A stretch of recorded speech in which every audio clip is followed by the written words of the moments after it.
waxaan ku qasbanaa hooyadii qofkii dilay inaan gacanta ku soo dhigo sababtii hooyadii u dhimatay warqadii cadeynaysay ayaa qof qariyay qofkaasna waa inaan gacanta ku soo dhigaa ina itaabata iska dhaaf ima soo gaaraysid hal tilaaka oo kaliya ayaa ii dhiman haddii aan ku soo gaarana waa ballan xabsiga ayaan ku dhigayaa abnii dambiga ee gashay qaabtiisa waxaa maraya niil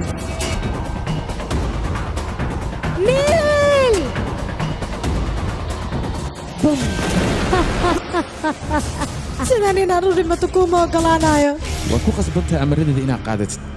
haddii aad qaadan weydinna waxaad ogaataa adigu hooyada ayaa u maqan walaalkay waxaad ka dhigtay wuxuush balse waxaa igu ballan ah inaan bini'aadanimada ku soo celiyo maxaad sugaysaa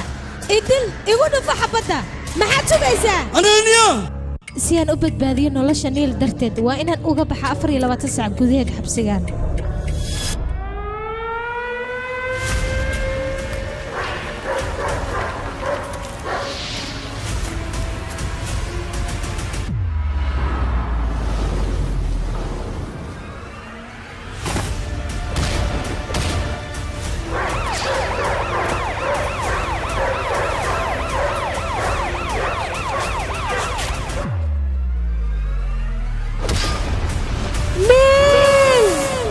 مسلسلكم waxaad ka daawan doontaan asal 24 TV waxaana daawan doontaan 9 July